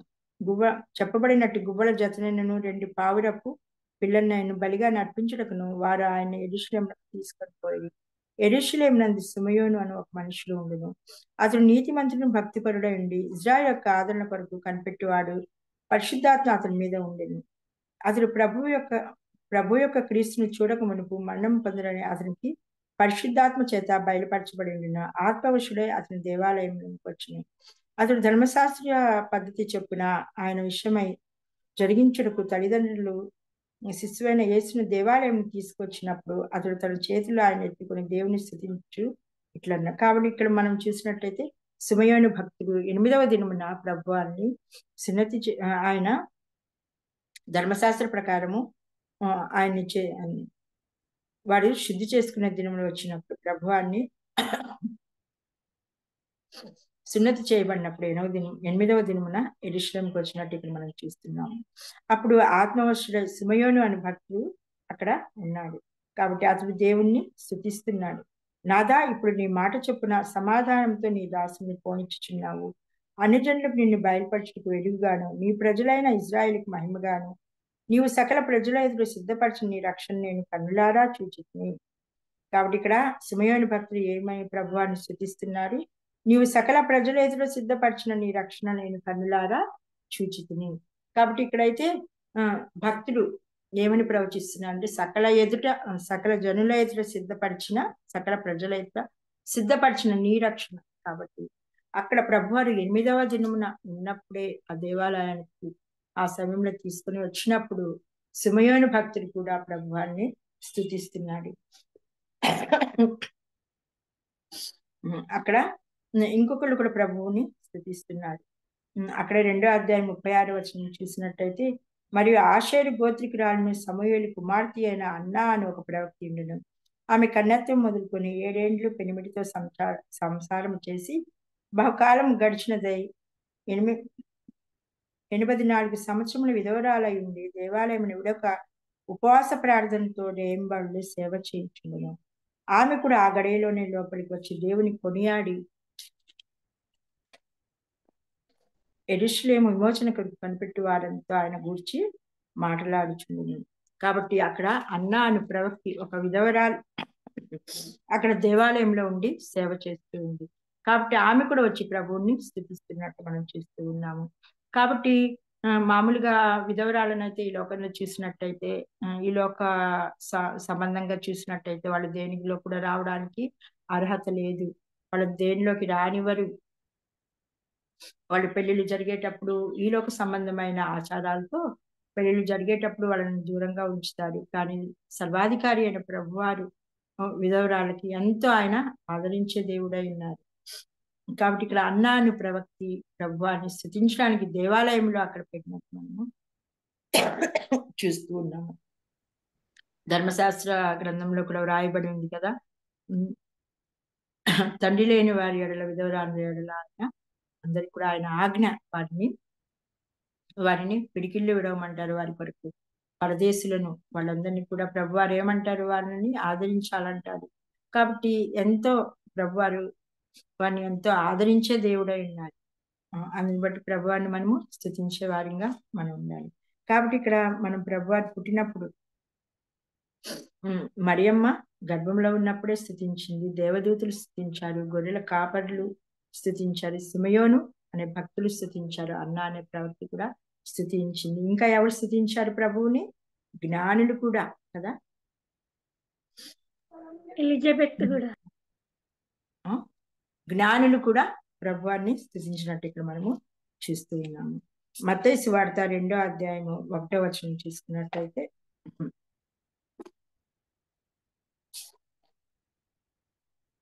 రాజైన హేరోదు దినముల యందు యూదయ దేశపు బెత్లెహేములో యేసు పుట్టిన పిమ్మట ఇదిగో తూర్పు దేశపు జ్ఞానులు యెరూషలేమునకు వచ్చి, యూదుల రాజుగా పుట్టిన వాడెక్కడ ఉన్నాడు? తూర్పు దిక్కున మేము ఆయన నక్షత్రమును చూచి ఆయన పూజింపవచ్చితమని చెప్పుడు. కాబట్టి ఎక్కడి నుంచి వచ్చారంట? తూర్పు దేశం నుంచి జ్ఞానులు వచ్చారంట. ఏ విధంగా వచ్చారంట? ఆయన నక్షత్రాన్ని చూసి వచ్చారంట. ఇది కూడా ఆశ్చర్యం. ఈ రోజుల్లో అయితే ఎక్కడికన్నా వెళ్ళాలంటే ఇప్పుడు మనకి ఫోన్లు వచ్చాక గూగుల్ మ్యాప్లు ఇవన్నీ పెట్టుకొని వెళ్తూ ఉంటారు. కానీ ప్రభువారు ఆ రోజుల్లో జ్ఞానులు రావడానికి ఆయన ఒక నక్షత్రాన్ని వారిని నడిపించడానికి పెట్టినట్టు ఇక్కడ ఆయన నక్షత్రంను చూచి ఆయన పూజింపవచ్చితమని చెప్పారంట. కాబట్టి నక్షత్రాన్ని దారి చూపించడానికి నక్షత్రాన్ని ప్రభువారు అక్కడ పెట్టినట్టు ఇక్కడ మనం చూస్తూ ఉన్నాం. నిజంగా ఇది కూడా ఎంతో ఆశ్చర్యకరం అనమాట. కాబట్టి ప్రభువారు ఎంతో ఆశ్చర్యకరుడు, అందుకే ఆయన్ని ఆశ్చర్యకరుడు అన్నారు. కాబట్టి ఆశ్చర్యకరుడైన ప్రభువారు నక్షత్రంతో జ్ఞానుని నడిపించాలన్నట్టు ఇక్కడ మనము చూస్తూ ఉన్నాము. హేరోదు రాజు ఈ సంగతి విన్నప్పుడు అతనితో కూడా యెరూషలేము వారందరూ కలవరపడి, కాబట్టి రాజు ప్రధాన యాజకులు ప్రజల్లోని శాస్త్రులను అందరినీ సమకూర్చి, అయితే అక్కడ హేరోదు రాజు ఏం చేశారంటే ప్రధాన యాజకులు శాస్త్రులు అక్కడ వారి ప్రజల్లో నుండి వారందరినీ కూడా సమకూర్చి క్రీస్తు ఎక్కడ పుట్టినని వారిని అడిగారంట. అప్పుడు వారు యూదే బెత్లెహేములోనే ఏలయనగా 5వ వచనం చూసినట్లయితే, యూదా దేశపు బెత్లెహేమా, నీవు యూదా ప్రధానులు ఎంత మాత్రమును అల్పమైన దానము కావు, ఇజ్రాయేలును నా ప్రజలను పరిపాలించాలి నీలో నుండి వచ్చును అని ప్రవక్త ద్వారా వ్రాయబడి ఉన్నది.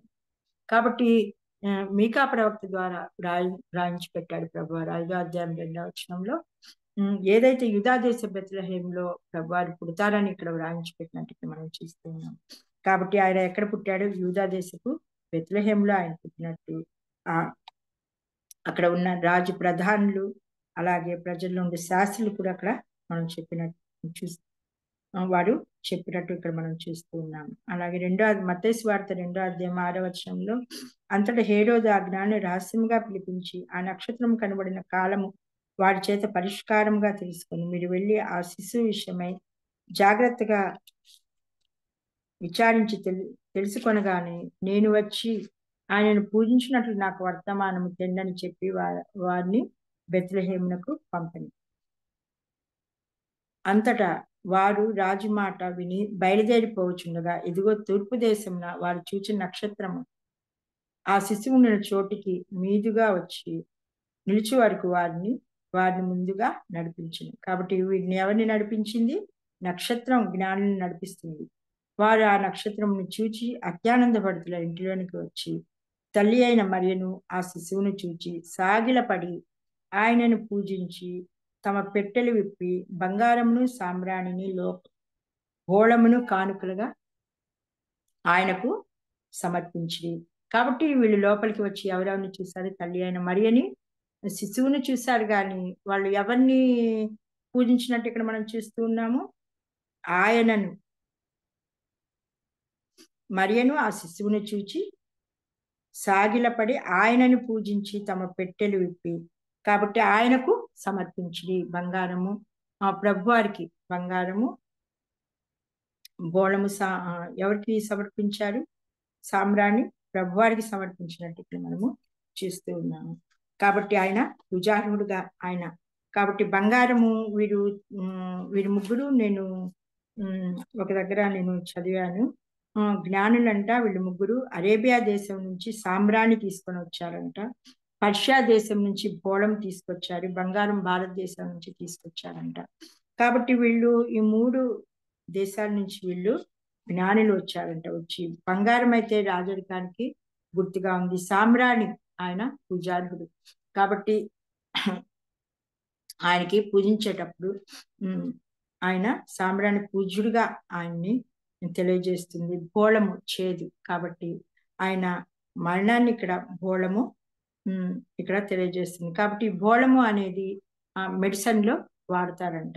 కాబట్టి ప్రభువారు అంటారు కదా, స్వస్థపరిచే యెహోవాను నేనే, ఆయన స్వస్థపరిచే దేవుడుగా కూడా బోళము ఆయనకుంది.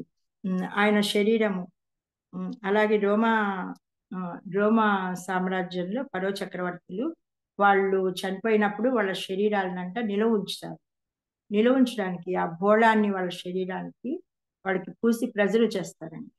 కాబట్టి ఇక్కడ మనం చూస్తున్నట్టయితే కీర్తనల గ్రంథంలో రాయించి పెట్టుంది కదా, కీర్తనలు 16:10లో, ఎందుకనగా నీవు నా ఆత్మని పాతాళంలో విడిచిపెట్టవు, నీ పరిశుద్ధిని కుళ్ళుపట్టనివ్వవు అని దావీదు కీర్తనలో ప్రభువారి గురించి రాయించబడి ఉంది.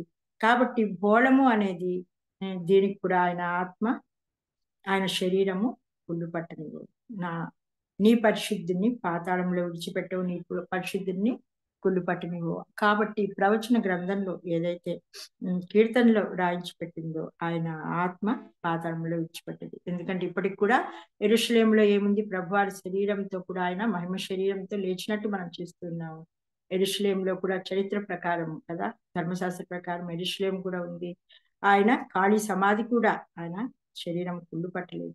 కాబట్టి దానికి బోళాన్ని గుర్తుగా అక్కడ అర్పించినట్టు ఇక్కడ మనము చూస్తూ ఉన్నాము. కాబట్టి ఇక్కడ మనం చూసినట్టయితే ఇక్కడ ప్రభువాన్ని స్తుతిస్తున్నాడు. క్రిస్మస్ అంటే ఏంటి అంటే, క్రైస్ట్ అంటే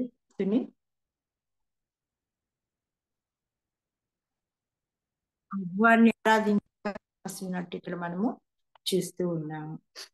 కాబట్టి ఇక్కడ మనం చూసినట్టయితే మరియా ఆరాధించింది ప్రభువాన్ని, దేవదూతలు ఆరాధించారు, గొర్రెల కాపర్లు ఆరాధించారు, సిమెయోను భక్తుడు అన్న ప్రవక్త ఆరాధించింది, జ్ఞానులు కూడా ప్రభువాన్ని ఆరాధించారు. అయితే ఈ జ్ఞానులైతే ప్రభువాన్ని ఎప్పుడు ఆరాధించినట్టు మనం చూస్తూ ఉన్నాము? 2 సంవత్సరాలకి ప్రభువారు ఆ జ్ఞానులు కనుక్కొని ప్రభువారి దగ్గరికి వచ్చేసరికి ప్రభువారు 2 సంవత్సరాలంట 2 సంవత్సరాలైనట్టు మనము చూస్తూ ఉన్నాం. లూకా సువార్త 2వ అధ్యాయము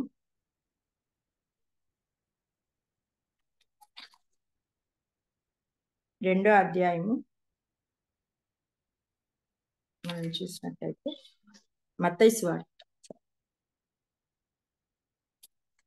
కాబట్టి మత్తయి సువార్తలో 2వ అధ్యాయంలో మనం చూసినట్టయితే 2వ అధ్యాయము 16వ వచనంలో మనం చూద్దాము. ఆ జ్ఞానులు తమ్ము అపహసించడాన్ని హేరోదు గ్రహించి బహు ఆగ్రహం తెచ్చుకొని తాను జ్ఞానుల వలన వివరముగా తెలుసుకున్న కాలమును బట్టి బెత్లెహేములోను దాని సకల ప్రాంతంలోను 2 సంవత్సరములు మొదలుకొని తక్కువ వయసు గల మగపిల్లలందరినీ వధించెను. అందువలన రామాలు అంగలార్పు వినబడును, ఏడ్పును మహారోదన ధ్వనియు కలిగిను. రాహేలు తన పిల్లల విషయమై ఏడ్చుచు వారు లేనందున ఓదార్పును పొందనొల్లకయుండును అని ప్రవక్త అయిన ఇర్మీయా ద్వారా చెప్పబడిన వాక్యము నెరవేరును. కాబట్టి 2 సంవత్సరాల పిల్లల్లోపు జ్ఞానులు దూత ద్వారా హెచ్చరింపబడి స్వప్నమంది జ్ఞానులు వాళ్ళు వెళ్ళిపోతారు. ఎందుకంటే హేరోదు రాజు దేవుని వాళ్ళైతే ఏమని వచ్చారు, యూదుల రాజుగా పుట్టినవాడు ఎక్కడ ఉన్నాడు అని వచ్చారు. కాబట్టి హేరోదు రాజు అయితే రాజు అని ప్రభువారు రాజుగా వచ్చారని విని కలవరపడి హృదయంలో అక్కడ యెరూషలేములో వాళ్ళందరూ కూడా ప్రభువాన్ని సమ్మరించాలని చూశారు. అయితే అక్కడ ఏం జరిగింది, 2వ అధ్యాయం ఇక్కడ చూసినట్టయితే 2 సంవత్సరముల లోపు పిల్లలందరినీ కూడా అక్కడ వధించినట్టు ఇక్కడ మనము చూస్తూ ఉన్నాం. కాబట్టి అప్పుడు యేసుక్రీస్తు ప్రభువారు అక్కడ కూడా లేఖనము నెరవేరినట్టు మనం చూస్తూ ఉన్నాం. కాబట్టి ప్రభువారు ఈ లోకానికి వచ్చారు ఎందుకంటే లేఖనాలని నెరవేర్చడానికి. ఎందుకంటే ఆయన గురించి ధర్మశాస్త్ర గ్రంథం అంతా కూడా రాయబడి ఉంది.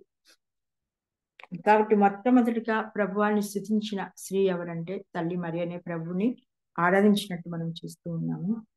అలాగే ప్రభువారికి మొదట ఎవరు సువార్త ప్రకటింపబడ్డారు అంటే దాన్ని మనం చూద్దాము. యోహాను సువార్త 20వ అధ్యాయము 11వ వచనం చూద్దాము.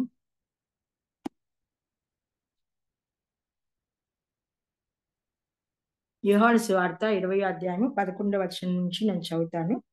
అయితే మరియ సమాధి బయట నిలిచి ఏడ్చుచుండెను. ఆమె ఏడ్చుచు సమాధిలోకి వంగి చూడగా తెల్లని వస్త్రములు ధరించిన 2 దేవదూతలు యేసు దేహము ఉంచబడిన స్థలంలో తలవైపున ఒకడును కాళ్ళ వైపున ఒకడును కూర్చుంటూ కనపడెను. వారు అమ్మాయి ఎందుకు ఏడ్చుచున్నావని ఆమె అడుగుగా, నా ప్రభువును ఎవరో ఎత్తుకొని పోయి ఆయనను ఎక్కడ ఉంచిరో నాకు తెలియలేదని చెప్పాను. ఆమె ఈ మాటలు చెప్పి వెనుక తట్టు తిరిగి యేసు నిలిచియుండుట చూచెను కానీ ఆయన యేసు అని గుర్తుపట్టలేదు.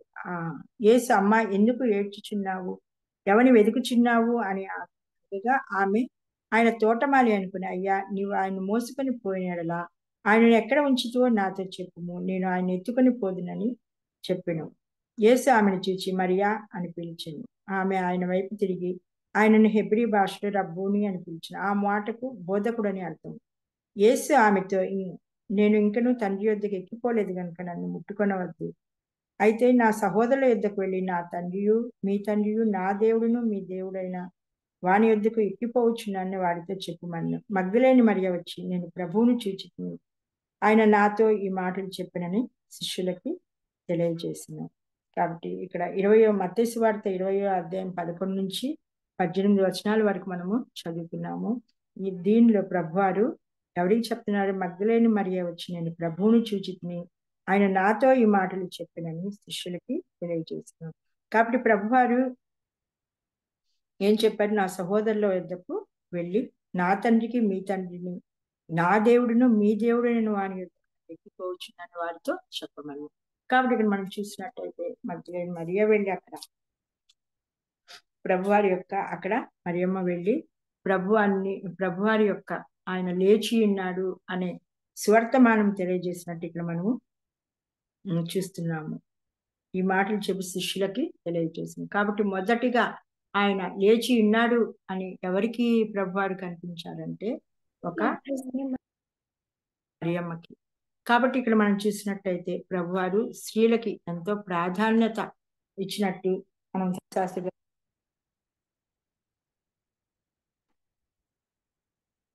కాబట్టి ప్రభువారు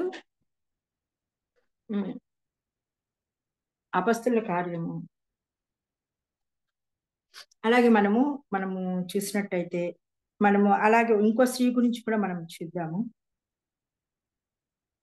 అపొస్తలుల కార్యము 16వ అధ్యాయము లూదియా అనే స్త్రీ గురించి మనము ధ్యానం చేసుకుందాం. అపొస్తలుల కార్యము 16వ అధ్యాయము 11వ వచనం నుంచి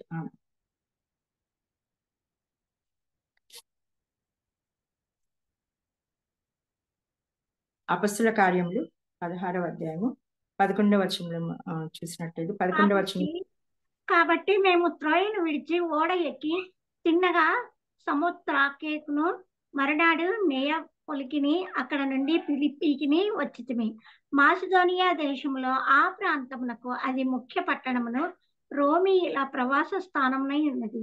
మేము కొన్ని దినములు ఆ పట్టణంలో ఉంటిమి. విశ్రాంతి దినమున గవిని దాటి నదీ తీరంన ప్రార్థన జరుగుననుకొని అక్కడికి వచ్చి కూర్చుండి కూడి వచ్చిన స్త్రీలతో మాట్లాడుచుంటిమి. అప్పుడు లూదియను దైవభక్తి గల యొక్క స్త్రీ వినుచుండెను. ఆమె ఊదారంగు పొడిని అమ్ము తుయతైర పట్టణస్థురాలు. ప్రభు ఆమె హృదయం తెరిచిన గనక పౌలు చెప్పిన మాటల యందు లక్ష్యముంచెను. ఆమెయు కాబట్టి మనం చూసినట్టయితే ఇక్కడ లూదియాను, ఇక్కడ ఎవరు పౌలు శీలలో వచ్చి అక్కడ విశ్రాంతి దినమున అక్కడ ఒక గవిని యొద్ద నదీ తీరమున ప్రార్థన జరుగును అనుకుని అక్కడ కూడి ఉన్నారు. కూడి ఉన్నప్పుడు అక్కడ ఎవరు వచ్చారు? ఊదారంగు పొడిని అమ్ము చేతుల పట్టణస్థురాలైన లూదియా అక్కడికి వచ్చినట్టు మనము చూస్తూ ఉన్నాము. ఒక దైవభక్తురాలు గల ఒక స్త్రీ వినిచుండెను. కాబట్టి ఆమె అక్కడ వింటూ ఉన్నప్పుడు ఆమె వాక్యము ఆమె ఏం చేసింది? ప్రభు ఆమె హృదయం తెరిచిన గనుక పౌలు చెప్పిన మాటల యందు లక్ష్యం ఉంచును. కాబట్టి ఆమె లూదియా పౌలు చెప్పిన మాట ఆమె హృదయాన్ని ప్రభువారు తెరిచారు. ఎందుకు తెరిచారు అంటే ఆమె దైవభక్తురాలు కాబట్టి, భయభక్తులు కలిగి ఉన్న స్త్రీ కాబట్టి, దైవభక్తి కలిగి ఉంది కాబట్టి ప్రభువారు ఆమె హృదయాన్ని తెరిచినట్టు మనం చూస్తూ ఉన్నాము. అలాగే 15వ వచనం చూసినట్టయితే ఆమె ఇంటి వారిను బాప్తిసం పొందినప్పుడు ఆమె, నేను ప్రభువునందు విశ్వాసం గలదానని మీరు ఇచ్చితే నా ఇంటికి వచ్చి ఇండుడని వేడుకొని మమ్మను బలవంతం చేసినాం. కాబట్టి అక్కడ పౌలు శీలు అక్కడికి వచ్చినప్పుడు ఏం చేస్తుంది? ఆమె వారికి ఆతిథ్యం ఇవ్వడానికి వారి ఇంటికి పిలుస్తుంది. నేను ప్రభువునందు విశ్వాసం గలదానని మీరు ఎంచితే వాళ్ళని ఏం చేస్తుంది? వాళ్ళని రిక్వెస్ట్ చేస్తుంది, మా ఇంటికి రండి. వెంటనే ఆమె కమాండ్ చేయడం లేదు, మా ఇంటికి రండి అని. ఆమె ఎంతో ఒబీడియంట్ గా పిలుస్తున్నట్టు మనం చూస్తున్నాం. ప్రభువునందు నేను విశ్వాసం గలదాన్ని అయితే మీరు ఎంచితే నా ఇంటికి రండి అని అక్కడ లూదియా వారిని ఇంటికి పిలుస్తూ ఉన్నట్టు మనం చూస్తున్నాం. ఆమె మాటలను లక్ష్యం ఉంచినప్పుడు ఏం జరిగిందని అక్కడ ఆమెయో ఆమె ఇంటి వారిను వెంటనే ఏం చేశారంట? బాప్తిసం పొందారంట వాక్యం విని. కాబట్టి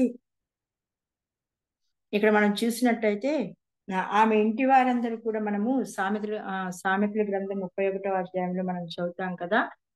ఇంటి వారందరూ కూడా రక్తవర్ణం కోసం గుణవతి అయిన స్త్రీ ఆమె ఏం చేస్తుంది? ఆమె సామెతలు 31:21లో చూసినట్టయితే ఆమె ఇంటి వారందరూ రక్తవర్ణ వస్త్రములు ధరించిన వారంట. అలాగే 31:26లో చూసినట్టయితే కృపాకళ ఉపదేశము ఆమె చేయును అంటుంది. కాబట్టి ఇక్కడ మనం లూదియాను చూసినట్టయితే ఆమె దేవుని యందు భయభక్తులు కలిగిన స్త్రీగా, అలాగే గుణవతురాలు అయిన ఒక భార్యగా ఉన్నట్టు ఇక్కడ మనము ఆమె గురించి మనము చూస్తూ ఉన్నాము. కాబట్టి ఆమె ఏం చేస్తుంది? ఆమె తన ఇంటి వారికి కృపగల ఉపదేశం చేస్తుంది. కృప ఎవరై ఉన్నారు? కృపామయుడైన ప్రభువారి గురించి జ్ఞానం కలిగి తన నోరు తెలుస్తుంది ఆమె.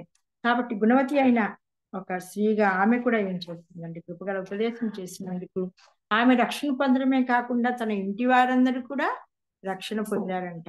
కాబట్టి ఆమె ఏ విధంగా ఉంది?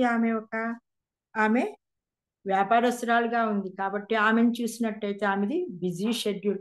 కాబట్టి ఈ రోజుల్లో మనం చూసినట్టయితే కుటుంబంలో ఉద్యోగస్తులు కొంతమంది ఇళ్లలో ఉద్యోగం చేస్తూ ఉంటారు. వాళ్ళు ఏమంటారు? మేము చాలా బిజీ, నా కుటుంబాన్ని నేను సరిగా నిలబెట్టలేకపోతున్నాను, నేను చక్కగా నేను గైడ్ చేయలేకపోతున్నాను అనుకుంటూ ఉంటారు. కానీ దైవభక్తి గల స్త్రీ ఏమేం చేస్తుంది? తన కుటుంబాన్ని, తన ఇంటి వారి నడతల్ని కూడా ఆమె బాగుగా కనపడుతుంది. కాబట్టి తను బాప్తిసం తీసుకున్న వెంటనే తన భర్త ఎదురు చెప్పలేదు అనుకుంటాను, తన బిడ్డలు ఎదురు చెప్పలేదు, అందరు కూడా తన ఇంటి వారందరూ కూడా అక్కడ ఏం చేశారు? అక్కడ బాప్తిసం పొందినట్టు ఇక్కడ మనము చూస్తూ ఉన్నాము. అక్కడ మనం చూసినట్టయితే వారిని ఇంటికి రమ్మని ఆహ్వానించింది. అప్పుడు పౌలు శీలకి ఏం జరిగింది మనము కింద మనము చూసినట్టయితే 16వ వచనం చదువుతున్నాను. 16 మేము ప్రార్థనా స్థలంలో వెళ్ళిచుండగా పుతోను అనే దయ్యం పట్టిన సోది చెప్పుటందు తన యజమానులకు బహులాభం సంపాదించుకున్న ఒక చిన్నది మాకు ఎదురుగా వచ్చును. ఆమె పౌలును మమ్మను వెంబడించి, ఈ మనుషులు సర్వోన్నతులైన దేవుని దాసులు, వీరు మీకు రక్షణ మార్గం ప్రవచించేవారై ఉన్నారని కేకలు వేసి చెప్పెను. ఆమె ఇలాగూ అనేక దినములు చేయుచుండెను గనుక పౌలు వ్యాకులపడి దాని వైపు తిరిగి, నీవు ఈమెను వదిలిపోమ్మని యేసుక్రీస్తు నామమున ఆజ్ఞాపించుచున్నానని ఆ దయ్యంతో చెప్పెను. వెంటనే అది ఆమెను వదిలిపోయాను. కాబట్టి ఇక్కడ మనం చూసినట్టయితే అపుతోను అనే దయ్యం పట్టిన దయ్యాలు కూడా ప్రభువాన్ని గుర్తిస్తున్నారు. ఏమంటున్నారు? ఈ మనుషులు సర్వోన్నతమైన దేవుని దాసులు, వీరు మీకు రక్షణ మార్గం ప్రవచించేవారై ఉన్నారని కేకలు వేసి చెప్పెను. కాబట్టి ఇక్కడ ఏం చేస్తున్నారు? ఈ మనుషులు రక్షణ మార్గాన్ని మీకు చెప్పేవారు, వీళ్ళు సర్వోన్నతులైన దేవుని దాసులని దయ్యాలు కూడా ప్రభువాని గురించి, ప్రభువారి యొక్క కార్యాలని వివరిస్తున్నట్టు ఇక్కడ మనము చూస్తూ ఉన్నాము. కాబట్టి మనము ఈ రోజుల్లో దయ్యాలు సైతము చెప్తూ ఉన్నారు. కాబట్టి ఈ లోకంలో ఉన్నప్పుడు మనము ప్రభువాని గురించి మనము ప్రచురణ చేస్తున్నామా లేదా, ఆయన రక్షణ కార్యాన్ని గురించి మనము ప్రచురిస్తున్నామా లేదా, మనల్ని మనము పరిశీలన చేసుకునే వారిగా మనం ఉండాలి. అప్పుడు ఏం జరిగింది? ఆమె యజమానులు తమ లాభసాధకం పోయినని చూచి పౌలును శీలను పట్టుకుని గ్రామం చావడిలోకి అధికారుల యొద్దకు ఈడ్చుకొని పోయి, అంతటా న్యాయాధిపతుల యొద్దకు వారిని తీసుకుని వచ్చి, మనుషులు యూదులై ఉండి రోమీయులమైన మనము అంగీకరించడానికి చేయుటకైనా కూడని ఆచారములు ప్రచురించుచు మన పట్టును గలిబిలి చేయుచున్నారని చెప్పింది. అప్పుడు జనసమూహం వారి మీద దొమ్మిగా వచ్చిన న్యాయాధిపతులను వారి వశం లాగివేసి వారిని బెత్తముతో కొట్టవాలని ఆజ్ఞాపించిన.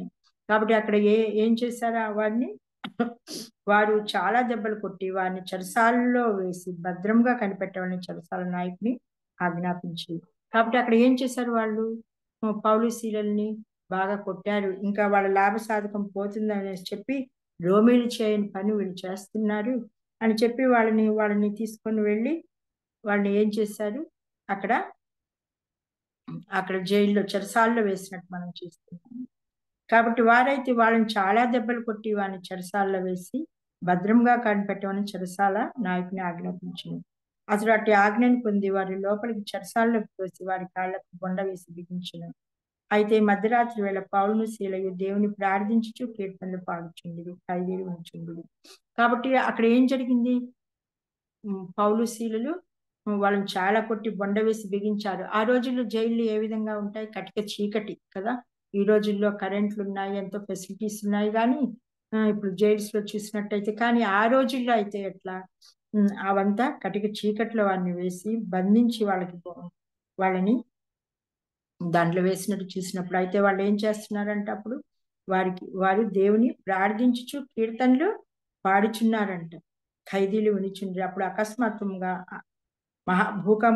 భూకంపము కలిగిన చెరసాల పునాదులు అదిరిన వెంటనే తలుపులన్నీ తెరుచుకొని అందరి బంధకములు కూడాయి. కాబట్టి అక్కడ ఏం జరిగింది? వాళ్ళు పాడుతూ ఉంటే భూకంపం కలిగినట్టు మనము చూస్తూ ఉన్నాము.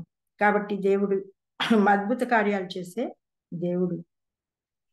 అప్పుడు చెరసాల బంధకాలు కూడా అంటే అంతలో చెరసాల నాయకుడు మేలుకొని చెరసాల తలుపులన్నీ తెరిచి ఉండుట చూచి ఖైదీలు పారిపోయారనుకొని కత్తి దూసి తాము చంపుకొనబోయినాయి. కాబట్టి అప్పుడు వాళ్ళు ఏం చేశారు? ఖైదీలు అందరు పారిపోయారనుకొని చెరసాల అధిపతులు ఏం చేశారు? వాళ్ళు చంపుకోవాలని చూశారు. ఆ రోజుల్లో చూసినట్టయితే ఖైదీలు పారిపోతే వాళ్ళని కూడా వాళ్ళు చంపివేస్తారనమాట. వాళ్ళ నాయకులను, చెరసాల నాయకుల్ని కూడా. కాబట్టి వాళ్ళు ఆత్మహత్య చేసుకోబోయినప్పుడు అప్పుడు పౌలు ఏమన్నాడు? నీవు ఏ హానియు చేసుకునవద్దు, మేమందరము ఇక్కడనే ఉన్నాము బిగ్గరగా చెప్పాను. అతడు దీపము తెమ్మని చెప్పి లోపలికి వచ్చి వణికిచి పౌలును శీలకు సాగిలపడి వాడిని వెలుపలికి తీసుకొని వచ్చి, అయలారా, రక్షణ పొందుటకు నేనేమి చేయవలను. కాబట్టి అక్కడ పౌలు శీలు అక్కడ ఖైదీలో ఉండి ప్రార్థించినప్పుడు, కీర్తనలు పాడినప్పుడు ఏం జరిగింది? అక్కడ అక్కడ గొప్ప భూకంపం కలగడం వలన చెరసాల నాయకుడు కూడా రక్షణ పొందినట్టు ఇక్కడ మనము చూస్తూ ఉన్నాము. కాబట్టి వారైతే విడుదల పొంది వచ్చినప్పుడు ఎక్కడికి వచ్చారు వాళ్ళు?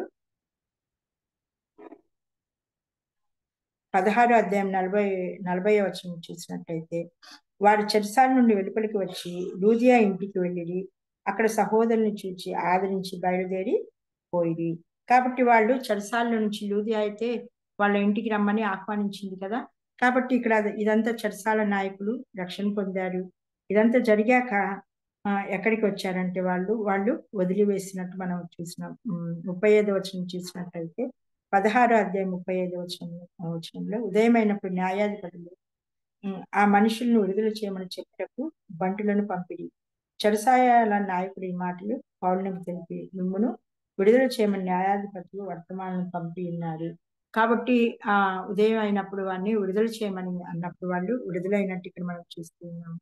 అయితే అక్కడ ఏం జరిగింది? చెరసాల నాయకుడు రక్షణ పొందినట్టు ఇక్కడ మనం చూస్తూ ఉన్నాము. అయితే వారు చెరసాల నుంచి విడుదల అయి వచ్చి ఇక్కడ లూదియా ఇంటికి వచ్చినట్టు చూస్తున్నాము. అక్కడ సహోదరుని చూచి ఆదరించి బయలుదేరి వెళ్ళింది. కాబట్టి అక్కడ అనేక మంది సహోదరులు కూడి ఉన్నారంట. ఎందుకు అక్కడ కూడి ఉన్నారంటే అక్కడ వాక్యము ప్రకటింపబడుతుంది. కాబట్టి ఇక్కడ మనం చూసినట్టయితే అదంతా వాళ్ళకి ఏదైతే జరిగిందో అదంతా కూడా ఇక్కడ లూదియాకి సంఘస్థులకి కూడా అక్కడ తెలిసి ఉంటుంది. తెలిసి ఉన్నప్పుడు వారు ప్రార్థన చేస్తూ ఉండవచ్చు. అక్కడ సంఘంలో ప్రార్థన చేసినప్పుడు అక్కడ మా అద్భుతం జరిగింది కదా. పౌలు శీలను తీసుకుని వెళ్ళి చెరసాలలో వేసినప్పుడు భూకంపం కలిగింది. అంతేకాకుండా ఇంకా చెరసాల నాయకుడు కూడా గొప్ప రక్షణ అక్కడ కలిగినట్టు మనం చూస్తూ ఉన్నాము. కాబట్టి దేవుని వాక్యము వాళ్ళందరూ బోధించినప్పుడు అతని ఇంటి వారు కూడా రక్షణ పొందినట్టు ఇక్కడ మనము చూస్తూ ఉన్నాము. కాబట్టి ఇక్కడ మనము లూదియాని చూసినట్టయితే తన ఇంటిని సంఘానికి ఇచ్చిన శ్రీగా ఇక్కడ మనం చూస్తూ ఉన్నాము. తన ఇంటికి వెళ్ళి అక్కడ సహోదరుని చూసి ఆదరించి వెళ్ళారంట. కాబట్టి అక్కడ యూరప్ ఖండంలో మొదట ఒక సంఘ సహవాసం లూదియా ఇంటిలో ఏర్పడినట్టు ఇక్కడ మనము చూస్తూ ఉన్నాము. కాబట్టి సంఘం ఏర్పడటానికి కూడా ఒక దగ్గర అందరినీ కూడుకుంటానికి కూడా ఒక స్త్రీని లూదియాని ప్రభువారు వినియోగించుకున్నట్టు ఇక్కడ మనము చూస్తూ ఉన్నాము. కాబట్టి ధర్మశాస్త్ర గ్రంథంలో స్త్రీకి ప్రభువారు ఎంతో ప్రాధాన్యత ఇచ్చినట్టు మనము చూస్తూ ఉన్నాము. కాబట్టి జ్ఞానవంతురాలు తన ఇల్లు కట్టును అనే సామెతల గ్రంథంలో రాయించబడి ఉంది. కాబట్టి జ్ఞానవంతురాలమైన మన కుటుంబాన్ని, మన సంఘాన్ని మనం కట్టుకునే వారంగా ఉండాలని ప్రభువారు కోరుకుంటూ ఉన్నారు. కాబట్టి క్రిస్మస్ సమయాన మనల్ని మనం సరి చేసుకొని మనము ప్రభు కొరకు ఇంకా ఆయనకు మనకరంగా మనకు ముందుకు సాగే వారంగా ఉండాలని మనము హెచ్చరింపబడుతూ ఉన్నాము. కాబట్టి ఇదంతా యేసుక్రీస్తు ప్రభువారు ఈ లోకానికి వచ్చింది. మనం చూసినట్టయితే ఇది అందరికీ ప్రజలందరికీ లూకా 2వ అధ్యాయం 10వ వచనంలో ఇది అందరికి ప్రజలందరికీ కలగు మహా సంతోషకరమైన స్వర్తమానము అనేసి దూతలు స్తుతిస్తూ స్వర్తమానాన్ని ప్రకటించినట్టు మనం చూస్తూ ఉన్నాము. కాబట్టి ఆ రోజుల్లో ప్రభువాన్ని దూతలు స్తుతించి ఈ స్వార్థమానము ప్రజలందరికీ కలగబో మహా సంతోషకరమైన స్వర్తమానం. కాబట్టి మనము ఈ క్రిస్మస్ సమయంలో మనము మన ఫ్రెండ్స్ కి వాళ్ళకి క్రిస్మస్ అంటే మీది క్రిస్మస్ కదా, ఫంక్షన్ లేదా అది ఇది అంటూ ఉంటారు. కాబట్టి మనము పండ్లు పలహారాలు లేకుంటే కానుకలు ఏమైనా మన ఫ్రెండ్స్ కి ఇచ్చేవారిగా మనం ఉన్నామా? అది కాదు కానీ ప్రభు వారు కోరుకుంటుంది నిజమైన సంతోషకరమైన సువార్తమానము ఇతరులకు మనము వినిపించే వారిగా మనం ఉండాలని ప్రభువారు కోరుకుంటున్నారు. కాబట్టి ఈ రక్షణ ఎటువంటిదంట? సకల ప్రజల ఎదుట సిద్ధపరిచిన రక్షణ. కాబట్టి ఇది అందరికీ ప్రజలందరికీ కలగబో మహా సంతోషకరమైన సువార్తమానం. కాబట్టి ఇది ఒక యూనిటీకి, ఒక వంశానికో, ఒక తెగకో, ఒక క్యాస్ట్ కో సంబంధించింది అయితే కాదు. కానీ ఈ రక్షణ సువార్తమానము ధర్మశాస్త్ర గ్రంథము ఏం చెప్తుంది? ప్రజలందరికీ కలగబో మహా సంతోషకరమైన సువార్తమానం. కాబట్టి ఆయన ప్రభువాన్ని మనల్ని పిలిచిన పిలుపు ఏంటి? ప్రయాసపడి భారం మోయించిన సమస్త జనులారా నా దగ్గరకు రండి, నేను సాత్వికులను దీన మనసు గలవాడిని అంటున్నాను. కాబట్టి మన ఈ లోక ప్రయాసలో ఆయన మనతో ఉన్నప్పుడు మనం సులువుగా ఈ లోకంలో మనకి ఎటువంటి సమస్యలు ఉన్నా, ఏ విధమైన ఉన్నా కూడా మనం వాటిని జయించి ముందుకు పోవడానికి ప్రభువారు మనకు తోడుగా ఉంటాడు. ఎందుకంటే ఆయన సాత్వికుడు, దీన మనసు గలవాడు. కాబట్టి నా కాడి సులువు, నా భారము తేలిక అంటున్నాడు. కాబట్టి సాత్వికుడైన ప్రభువారి దగ్గరికి వెళ్ళి మనము నేర్చుకునే వారిగా మనం ఉండాలి. కాబట్టి ఆయన సాత్వికుడు, ఆయన గుణ లక్షణాలు, ఆయన సాత్వికుడు, దీన మనసు గలవాడు. కాబట్టి మనము కూడా ఆయన సాత్వికతను మనం నేర్చుకొని ఆయనలాగే మనం దీన మనసు కలిగి ఉన్నప్పుడు ఆయన ఏం చేస్తారు? ఆయన భూలోకాన్ని, సాత్వికుల ధనులు వారి భూలోకమును స్వతంత్రించుకుంటారు అన్నారు. కాబట్టి ఆయన భక్తులు జీవితాల్లో మనం చూసినట్టయితే ప్రభువారు కూడా సాత్వికుడు ఈ లోకానికి వచ్చారు. ఆయన దూషింపబడి బదులు దూషింపలేదు కదా. ఆయన యెషయా గ్రంథం 53వ వచనం 53వ అధ్యాయంలో ఉంటారు. కాబట్టి ఆయన తను తాను అప్పగించుకున్నాడు తను. కాబట్టి సర్వాధికారి అయిన ప్రభువారు ఆయన మాదిరి చూపించాలి. కాబట్టి సాత్వికుడైన ప్రభువారి గుణ లక్షణాలు మనం కూడా కలిగి మన కుటుంబాల్లో, అలాగే సమాజంలో, అలాగే సంఘంలో మన యొక్క ఆయన ఏ విధంగా అయితే సాత్వికుడు, దీన మనసు గలవాడు, మనం కూడా ఆ లక్షణాలు కలిగి జీవించాలని ప్రభువారు కోరుకుంటున్నారు. కాబట్టి క్రిస్మస్ అనేది ప్రజలందరికీ కలగబోవు మహా సంతోషకరమైన సువార్తమానం. కాబట్టి దావీదు పట్టణమందు రక్షకుడు మీ కొరకు పుట్టి ఉన్నాడు అని దూతలు ప్రకటన చేశారు. కాబట్టి సర్వాధికారి అయిన ప్రభువారు మానవ రూపిగా ఈ లోకాన్ని మన కోసం వచ్చారు. కాబట్టి క్రిస్మస్ సమయాన మనము ఆయన గురించి ఈ సంతోషకరమైన స్వర్తమానం ప్రతి ఒక్కరికి మనము వినిపించే వారిగా మనం ఉండాలని ప్రభువారు కోరుకుంటున్నారు. కాబట్టి మనము ప్రభువారు ఇంకోసారి మనం ధ్యానం చేస్తున్నాము. కాబట్టి మరియమ్మ ఈ లోకానికి వచ్చింది. ఈ లోకానికి ఎప్పుడు స్థుతించింది మరియమ్మ ప్రభువారిని? ఆయన గర్భంలో ఉన్నప్పుడే రక్షకుడని ప్రభువారిని స్థుతించినట్టు మనం చూస్తున్నాం. అలాగే సర్వోన్నతి, అలాగే పరిశుద్ధుడని మరియమ్మ మొదటిగా ప్రభువారిని స్థుతించింది. కాబట్టి ఆమె కన్యురాలు, అంతేగాని ఆమె పూజారురాలు కాదు. కాబట్టి ఆ విధంగా మరియమ్మ ప్రభువారిని స్థుతించినట్టు మనము చూస్తూ ఉన్నాము. అలాగే దేవదూతలు ప్రభువారిని స్థుతించారు. మనం కూడా ఎల్లవేళను ప్రభువారిని స్థుతించి మహింపరిచే వారిగా ఉండాలి. కాబట్టి మనము ఆయనకి స్తుతియాగం చేయాలని ప్రభువారి కోరిక అనేది, ఆయన్ని మనం స్థుతించే వారిగా ఉండాలి. కాబట్టి గొర్రెల కాపర్లు అయితే ప్రభువారు పుట్టినప్పుడు వెంటనే వెళ్ళి ప్రభువారిని చూసి ఆయన్ని స్థుతించినట్టు చూస్తున్నాము. కానీ జ్ఞానులు అయితే ఎంత టైం పట్టింది? ఆ నక్షత్రం వారిని నడిపించింది. అక్కడి నుంచి జ్ఞానులు అయితే అక్కడికి వచ్చేసరికి 2 సంవత్సరాలు పట్టినట్టు మనం చూస్తున్నాం. కాబట్టి ఆయన అందరికీ కూడా, ఆయన ప్రతి ఒక్కరికి కూడా ఆయన దొరికే దేవుడు అయి ఉన్నాడు. కాబట్టి అన్ని వేళలందు ఆయన ప్రతి ఒక్కరిని ఆయన రక్షించే ప్రభువారు అయి ఉన్నాడు. కాబట్టి ఆయన కనపరిచి మహింపరిచే వారంగా మనం ఉండాలి. ఆ విధంగా ప్రభువారు మరియమ్మని ఈ లోకానికి రావడానికి సాధనంగా ఎంచుకున్నారు. అలాగే మగ్దలేనే మరియ ద్వారా ప్రభువారు ఈ లోకంలో ఆయన లేచి ఉన్నాడని మొదట ఆమెకి కనిపించి సువార్తమానం ప్రకటించడానికి ప్రభువారు ఆమెకి కృపానుగ్రహించాడు. అదే సమయమున అలాగే ఒక లూది అనే దైవభక్తి గల ఒక స్త్రీ ద్వారా మరి ఆ యూరోప్ ఖండంలోని మరి ఆయన జీవాక్యం ప్రకటించడానికి సంఘాన్ని అక్కడ ఏర్పరచుకున్నట్టుగా మనం చూస్తూ ఉన్నాము. కాబట్టి జ్ఞానవంతురాలు తన ఇల్లు కట్టడం. కాబట్టి జ్ఞానం కలిగి ప్రతి ఒక్క స్త్రీ కూడా తన భర్తలకి, ఇక్కడ చూసినట్టయితే ప్రభువారు ముందు భర్తలకి భర్తల ఆజ్ఞల్ని పాటించి స్త్రీలు కూడా భర్తకు లోబడి ఉండవాలని ఉంది. కాబట్టి ప్రభువారు భర్తలకి మొదటి స్థానాన్ని ఇచ్చినట్టు మనం చూస్తున్నాం. కాబట్టి భర్తకి లోబడి స్త్రీలు జీవించేవారిగా ఉండాలని కూడా మనము ఈ వాక్య సందేశంలో మనము ధ్యానం చేశాము. కాబట్టి ఆ విధంగా ఆయనకి ఇష్ట ప్రకారం మన కుటుంబాలను కట్టుకొని ఆయన మహిమకరంగా మనం జీవించాలని ప్రభువారు కోరుకుంటున్నారు. ఈ క్రిస్మస్ కాలంలో అయినా మనము కూడా ఈ సువర్తమానము సకల జనులకు మనము తెలియపరిచే వారంగా మనం ఉండాలి. కాబట్టి ఆయన సాత్వికుడు, దీన మనసు గలవాడు. కాబట్టి ఆ గుణ లక్షణాలు మన జీవితాల్లో కూడా స్త్రీలమైన మనం కదా మనకు ఎంతో ఆధిక్యత ప్రభువారు ఇచ్చారు. జ్ఞానవంతురాలు తన ఇల్లు కట్టును గుణవతి అయిన భార్య గురించి ప్రభువారు ఎంతో రాయించి పెట్టారు.